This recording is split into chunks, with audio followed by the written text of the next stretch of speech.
دیکھیں کہ عید میں خطبہ عید کی نماز کے بعد ہوتا ہے، جمعہ میں پہلے ہوتا ہے اور عید میں عید کی نماز کے بعد ہوتا ہے۔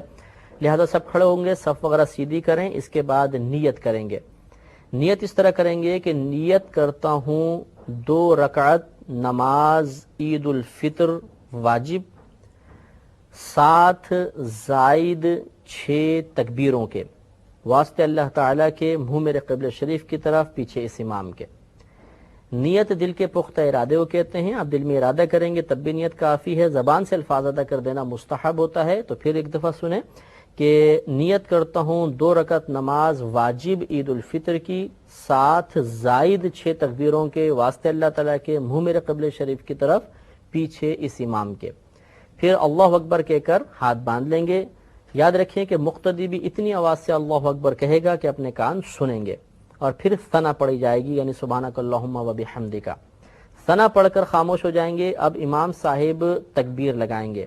پہلے ایک تکبیر لگے گی، اللہ اکبر کہہ کر ہاتھ چھوڑ دیں گے۔ ہمیں بھی تکبیر لگانی ہے، ہاتھ چھوڑ دینے ہیں۔ پھر دوسری تکبیر لگائیں گے، پھر ہاتھ چھوڑ دیں گے۔ پھر تیسری تکبیر لگائیں گے اور ہاتھ باندھ لیں گے۔ گویا کہ یہاں تک 4 تکبیریں ہوئیں۔ پہلی تکبیر جب ہم نے لگائی تو اس کے بعد ثنا پڑھی، پھر دوسری اور تیسری تکبیر لگا کر ہاتھ چھوڑ دیے، چوتھی تکبیر میں ہم نے پھر ہاتھ باندھے، یعنی چوتھی تکبیر کے بعد ہاتھ باندھ لیے۔ اب الحمد شریف ہوگی، سورت پڑھی جائے گی، رکوع سجود ہوگا۔ اگلی رکعت کے لیے امام صاحب کھڑے ہوں گے۔ اگلی رکعت میں پہلے قراءت ہوگی، اس کے بعد تکبیرات ہوں گی۔ اب امام صاحب قراءت کریں گے، الحمد پڑھی، سورت پڑھی۔ اب 3 لگاتار تکبیریں ہوں گی، اور ان تینوں تکبیروں میں کانوں تک ہاتھ اٹھا کر چھوڑ دینا ہے، رکوع میں نہیں جانا۔ تو اللہ اکبر چھوڑ دیں، پھر اللہ اکبر چھوڑ دیں، پھر اللہ اکبر چھوڑ دیں۔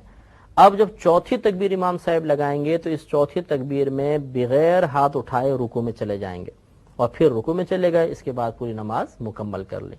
تو اسی لیے ہم نے نیت میں یہ الفاظ ہم ادا کرتے ہیں کہ 7 زائد 6 تکبیروں کے، اس میں 6 تکبیریں زائد لگتی ہیں۔ چنانچہ پھر ایک دفعہ سماعت فرمائیں کہ پہلے ہمیں تکبیر لگانی ہے، اس کے بعد ثنا پڑھنی ہے، پھر لگاتار 2 تکبیروں میں کانوں تک ہاتھ اٹھا کر چھوڑ دینا ہے، اس کے بعد ایک اور تکبیر لگانی ہے، اس کے بعد ہاتھ باندھ لیں گے، پھر قراءت ہوگی، رکوع ہوگا، سجود ہوں گے۔ اگلی رکعت میں پہلے قراءت ہوگی، اس کے بعد 3 لگاتار تکبیرات ہوں گی، اور اس میں کانوں تک ہاتھ اٹھا کر چھوڑنا ہے۔ چوتھی تکبیر میں بغیر ہاتھ اٹھائے رکوع میں چلے جانا ہے، اور پھر بقیہ نماز کو مکمل کر لینا ہے۔